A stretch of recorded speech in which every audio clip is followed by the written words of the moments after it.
In our last episode, Sigmund Freud led us down the stairs and into the dark, terrifying basement of the human mind.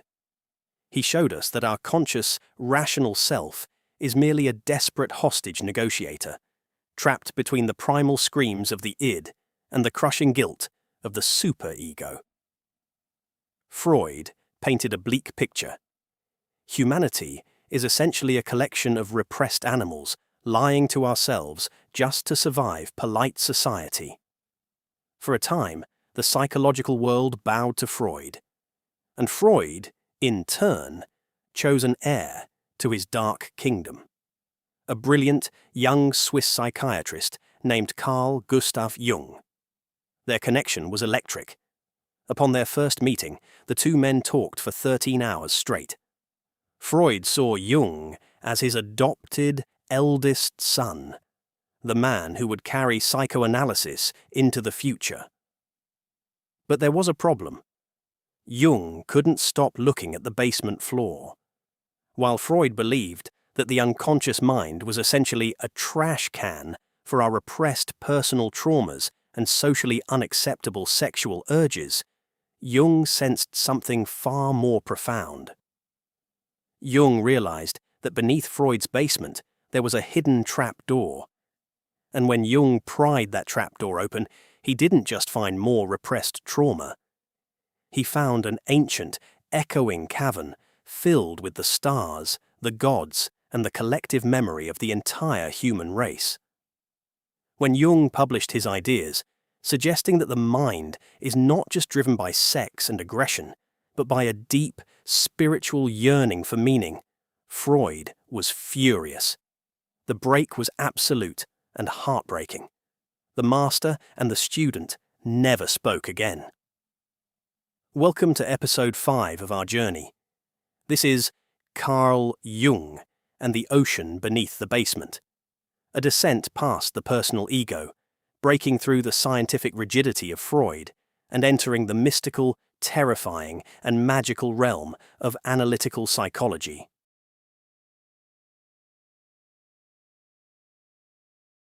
To understand Jung, we have to look back at Freud's famous iceberg metaphor. Freud said, "Your conscious mind is the tip of the iceberg, and your personal unconscious is the massive ice hidden underwater." Jung agreed, but he asked a question that changed everything. What is the water? Jung argued that Freud's model was too small. He believed the mind was divided into 3 levels. The conscious ego, the you that you are aware of, your daily identity. The personal unconscious, Freud's basement, your forgotten memories, your personal traumas, and your repressed desires. The collective unconscious, the water that the iceberg floats in. This was Jung's most radical, earth-shattering discovery. The collective unconscious is a vast subterranean psychological network shared by all human beings. You are not born as a blank slate. Just as your physical body comes pre-installed with lungs to breathe and a heart to pump blood, your psychological structure comes pre-installed with the ancient memories, instincts, and universal themes of the entire human species. It is the reason why a culture in ancient Mesoamerica and a tribe in isolated Africa, who never spoke to one another, paint the exact same dragons, tell the exact same myths of a great flood, and dream of the exact same heroes. The collective unconscious is the universal Wi-Fi of humanity, and we are all logged in.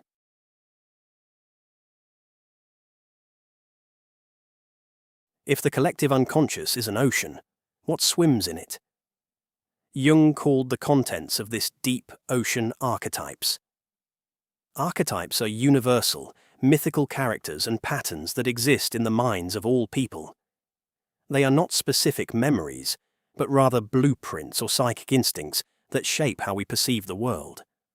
Jung identified many, but 4 take center stage in the theater of the mind. The persona, the mask. The social face you wear to interact with the world. It is the polite, professional version of you. The danger? If you identify too closely with your persona, you forget who you actually are behind the mask. The shadow, the dark brother, sister. This is everything about yourself that you refuse to acknowledge. It contains your rage, your jealousy, your cruelty, and your shame. But Jung disagreed with Freud's idea that the dark side is purely evil. The shadow also contains your hidden creativity, your fierce independence, and your raw power. The Anima/Animus, the inner opposite. Jung believed we all carry the psychological qualities of the opposite sex within us.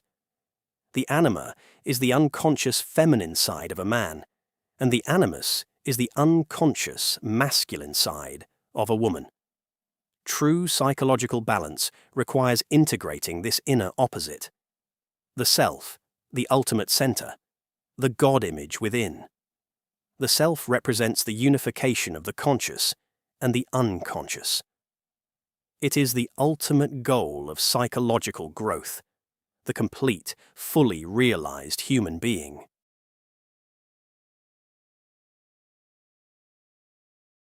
Freud's goal was to make his patients normal enough to function in a miserable society.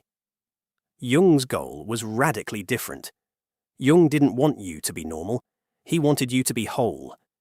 He called this lifelong process individuation. Individuation is the psychological equivalent of the hero's journey. It is the process of peeling away the fake persona, diving into the unconscious, and becoming the unique individual you were destined to be. But you cannot reach the self without going through the shadow. Jung famously said, "One does not become enlightened by imagining figures of light, but by making the darkness conscious." You cannot destroy your shadow. The more you repress your inner monster, the stronger it grows, eventually possessing you. True psychological health requires shadow work. You must walk down into the basement, find the monster, look it dead in the eye, and invite it to the dinner table. You must realize that you are capable of great evil. And by choosing not to act on it, you achieve true morality, rather than just harmless obedience.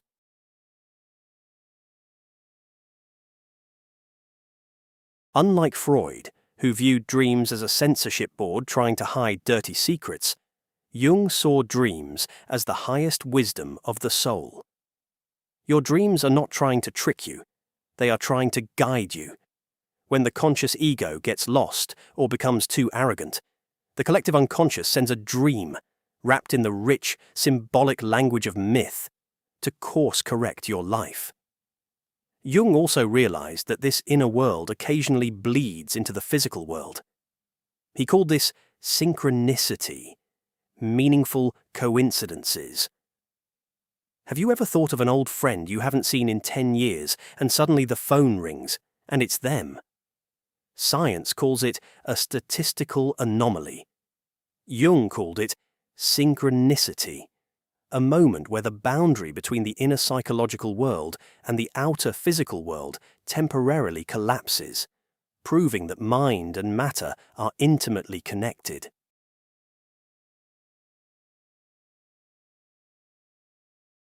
Carl Gustav Jung took psychology out of the sterile medical clinic and brought it back into the realm of philosophy, religion, and art. He taught us that we are not just biological machines driven by lust and fear. We are myth makers. We are spiritual beings, carrying the entire history of humanity in our bones. Jung gave us a map to become whole by diving into the deep, mystical ocean of the unconscious. But while Jung was exploring the ancient echoes of the soul, another brilliant mind from Freud's inner circle was looking in a completely different direction. He didn't look down into the dark basement of repressed trauma, nor did he look at the ancient gods of the collective mind. He looked outward, at the real world, our place in society, and the goals we set for our own future. In Chapter 6, we meet the third rebel of psychoanalysis, We will leave the mystical realm of Jung and step into the fiercely practical world of a man who will show us that we are not prisoners of our past, but the architects of our own destiny. Don't forget to subscribe as we continue our 12-part journey through the evolution of the human mind. Because to change your life, you must first understand the machine that creates it.